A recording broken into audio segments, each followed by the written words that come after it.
Então, como é que você faz uma startup em 2 anos, que, ou seja, não existia, para começar a ter 40 milhões de pessoas? O que você precisa fazer nesse processo? Pô, eu quero saber como é que eu posso ter 40 milhões de clientes também, sabe? E, cara, chegou num certo momento, e isso tem a ver lá com o MBA também, lá no IMD, que eu falei, cara, a forma como as empresas no Brasil se organizam, elas perpetuam a concentração de renda, elas perpetuam o... Logicamente, assim, você é uma pessoa de muito histórico e o sonho de tanta gente hoje em dia, como não era em 2016, é abrir uma startup. Inclusive, eu costumo prospectar aqui para jovens pessoas que eu conheço através do seu histórico de geração de resultado, que eu tive, por exemplo, da empresa Júnior ao longo da vida, porque eu sei que são pessoas provadas que já tiveram resultados bons, portanto, podem ser que também tragam resultados bons para mim. Eu fui recentemente conversar com alguns amigos da Fluxo Consultoria, que era a empresa Júnior da qual eu fazia parte na época que eu tava na faculdade, e, velho, eu fui conversar com uma amiga minha da época, aí eu falei, olha, eu queria poder te pagar uma passagem para você vir aqui, sabe, só ver como é que é o dia a dia da empresa, ficar com a gente um pouquinho. Ela falou, olha, poxa, obrigado, Breno, mas é o seguinte, é que eu abri uma startup e agora eu tô com um time de founders e aqui a gente tem um prospecto de conseguir fazer levantamento de capital pros angel investors e, pô, tipo,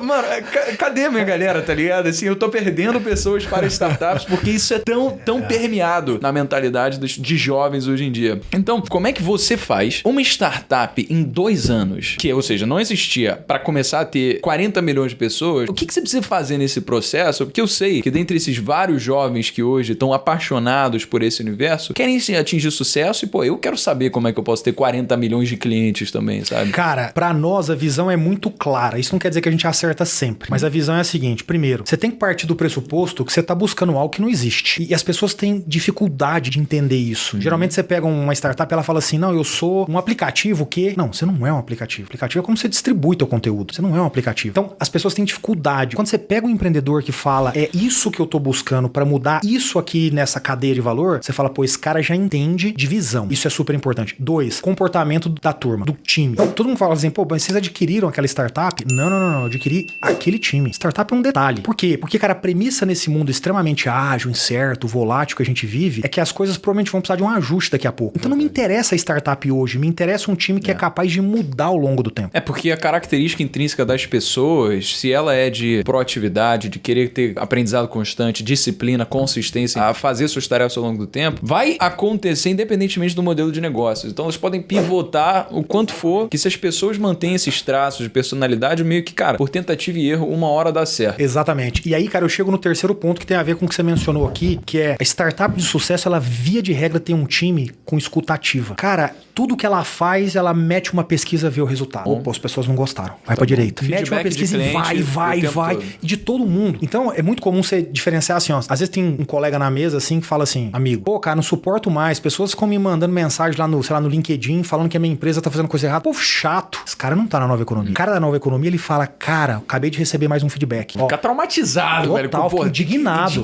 Tem que resolver isso logo. Fica indignado. Tem que ficar indignado. Então, você consegue separar muito bem. Isso quer dizer que isso aqui vai ter sucesso? Não. Mas a probabilidade, ela é muito maior. Por quê? Porque você consegue entender os problemas e resolver os problemas. Lá na velha economia, o que o cara faz? Não, a minha ideia é a minha ideia. Não, o meu time aqui é um time de executores. Né? Como assim executor? Seu time não é de executor, seu time é um time de design. Você ouve, entende, desenha. Ouve, entende, desenha. É totalmente diferente. É verdade, cara. E esse é até um tipo de mentalidade que você não espera ouvir de alguém que tem tanto tempo no corporativo. Porque você já passou de Suzano. E eu tive o privilégio de conversar com um cara que hoje considero um grande amigo também, que é o Álvaro Chocaí. Ele é fundador da Link School of Business. Sou apaixonado por eles. Eu também, cara. Eu acho que ele só tem o que agregar pro mundo. O Álvaro é uma pessoa incrível. E ele passou pela Suzano também. E ele diz, inclusive, que um dos pontos de inflexão da sua própria vida foi quando ele viu o filho, o cara que foi quem começou tudo. Então é o Max. É o Max, isso. O filho dele, um dia tava falando com o pai que precisava assinar um cheque. Aí o pai falou, não, você tem muito que aprender ainda. O cara tinha 50 anos, o filho dele, o Davi já. E aí o Álvaro falou e chegou, irmão, se nem o filho do dono tem autonomia pra assinar um cheque acima de 10 mil reais, o que eu vou conseguir fazer aqui? E aí ele falou que saiu e foi fundar a Tarpon, né? Que foi o primeiro fundo de investimentos a fazer a IPO. Então é uma história brilhante que pra ele aconteceu simplesmente porque ele não conseguiu se identificar com aquela hierarquia engessada, que é pelo menos como ele denomina como a estrutura da Suzano. E você é o completo oposto dessa hierarquia engessada, apesar de você ter passado pela mesma coisa. Então o que aconteceu nesse meio tempo aí? Porque pra mim é muito esquisito, sabe? Você começar na Suzano, se formar como pessoa e de repente você ter essa pegada da nova economia. Cara, o que aconteceu no meio do caminho é que eu me tornei um cara consciente sobre Brasil. E aí não tem nada a ver contra a Suzano. A Suzano não é um problema de forma alguma, puta empresa, então é uma história maravilhosa. Mas é o seguinte, ao longo do tempo eu fui amadurecendo e eu sempre estudei duas coisas, assim, a fundo. Economia e história. Sou apaixonado em economia e história. Mas não pelo conteúdo, mas pela capacidade de raciocinar mais esses temas. E, cara, chegou num certo momento, e isso tem a ver lá com o MBA também, lá no IMD, que eu falei, cara, a forma como as empresas no Brasil se organizam, elas perpetuam a concentração de renda. Elas perpetuam o imobilismo social. Elas perpetuam o medo de empreender. Por quê? Então,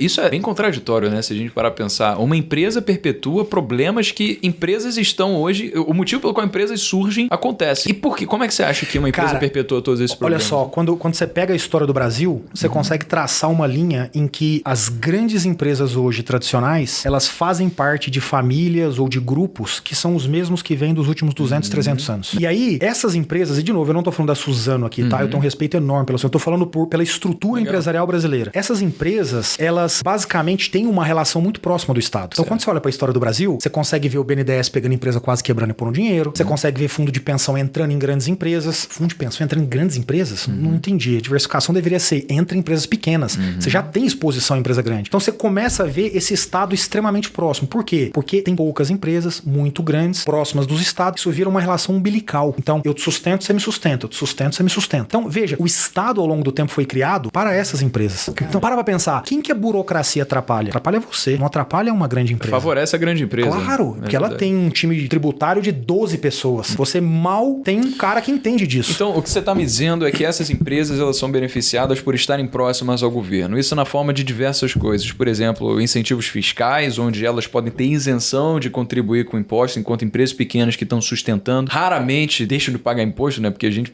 todo mundo tem que pagar. Inclusive, a última DAF que eu paguei, eu quase caí no chão. Então, enquanto tem empresas que geram bilhões e bilhões de receita, faturamento e lucro e ainda não precisam arcar com isso. É lógico que isso gera muita indignação. E talvez até um dos motivos pelo qual hoje também exista o outro lado dos alunos universitários, não o lado dos universitários empreendedores, mas o lado dos progressistas mesmo, que vão num viés mais, cara, não, o Estado, ele precisa ter responsabilidade para se isentar do compromisso de arcar com os custos dessa empresa. Porque muitas vezes acontece de uma empresa estar capengando, a gestão de uma empresa que é confortavelmente ajudada pelo Estado acaba sendo uma gestão que não é ruim, porque se acontecer alguma coisa que você falou, o Estado vai lá, subsidia, arca com despesas e pronto, a empresa tá vivinha. Então, pessoas com senso crítico, universitários que veem isso, acabam ficando, putz, o problema do Brasil não é um Estado grande, é as empresas que dependem do Estado consumindo os seus recursos, os recursos da população, porque elas não pagam imposto. E isso acaba trazendo meio que